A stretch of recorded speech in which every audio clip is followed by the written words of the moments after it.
নমস্কার বন্ধুরা, সাবিত্রী রান্নাঘরে স্বাগত। আমি আজকে বানাচ্ছি পেঁপে, লাউডাঁটা, কাঁচকলা, আলু আর চিংড়ি মাছ দিয়ে একটা পাতলা ঝোল। রেসিপিটা একবার দেখে নিন। আমি একটা মশলা বানিয়ে নেব।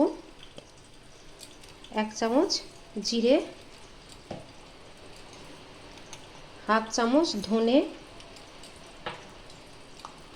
হাফ চামচ মৌরি, পোস্ত 1 চামচ, কালো জিরে হাফ চামচ, এখানে 5টা কাঁচা লঙ্কা আছে, দিয়ে জল দিয়ে আমি একটা পেস্ট বানিয়ে নেব।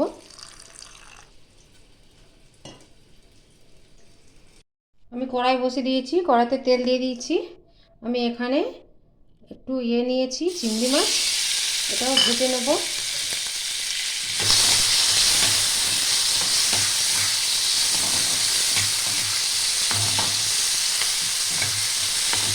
একটু লাল লাল করেই ভেজে নেব। চিংড়ি মাছটা ভাজা হয়ে গেছে, আমি এবার নামিয়ে নেব। আমি এখানে একটা অন্য কড়া নিয়েছি, দিয়ে দেব সরষের তেল 2 চামচের মতো, দিয়ে দেবো একটা তেজপাতা, শুকনো লঙ্কা, 5 ফোড়ন,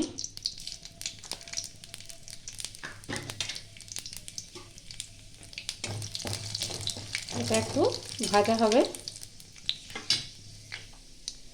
এখানে আমি কেটে রেখেছি আলু, বেগুন, পেঁপে, কাঁচকলা। আলুগুলো একটু প্রথমে দিয়ে দেবো।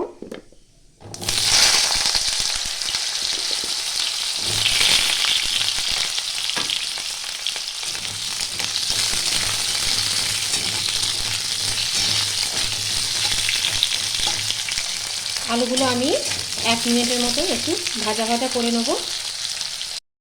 একটু ভাজা ভাজা হয়ে গেছে আলুগুলো, এবার দিয়ে দেবো পেঁপেটাও একটু এর সঙ্গে একটু ভাজা ভাজা করে নেব। একটু ভাজা ভাজা হয়ে গেছে, এবার দিয়ে দেবো হলুদ,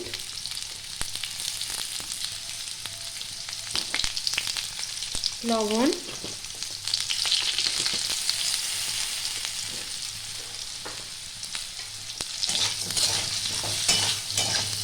আবার একটু নাড়াচাড়া করব। তো আমি যেই মশলাটা বেটে রেখেছিলাম ওইটাও দিয়ে দেবো।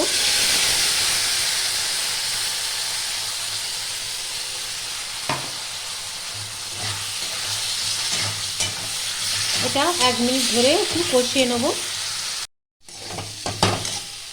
এবার আমি কাঁচকলাটা আর বেগুনটাও একটু দিয়ে এর সঙ্গে 1 মিনিট নাড়িয়ে নেব।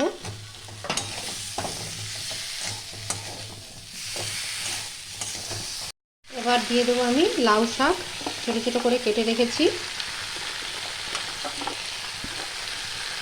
এটাও দিয়ে দেবো। তাও একটু হালকা নাড়াচাড়া করে আমি জল দিয়ে দেবো। লাউ ডাঁটাটা বেশি নাড়াচাড়া করার দরকার নেই।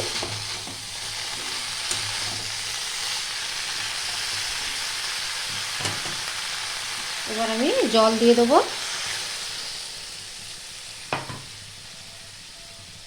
একটু বেশি পরিমাণেই জলটা দিতে হবে।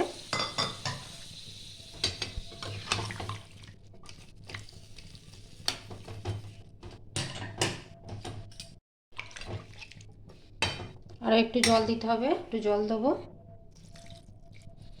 সবজিগুলো যেন সব ডুবে যায়।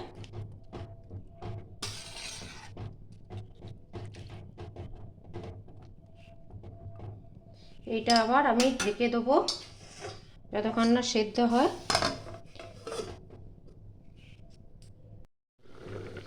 একটু ঢাকাটা আমি খুলে দেখছি।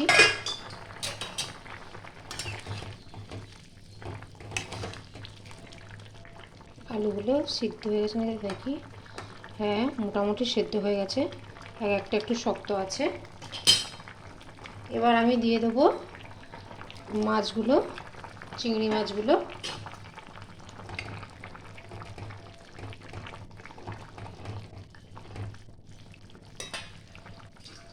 চিংড়ি মাছটা দিয়ে এখনও 2-4 মিনিট হবে। এবার আমি 4 মিনিট পরে দেখছি।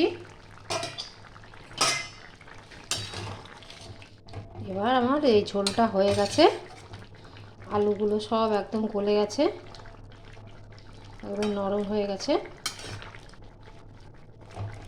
এবার আমি ঝোলটা ঢেলে নেব। আমার ভিডিওটা আপনাদের যদি ভালো লাগে do like, share, comment, subscribe করতে ভুলবেন না। চলো দেখা হচ্ছে পরে রান্না নিয়ে। টাটা।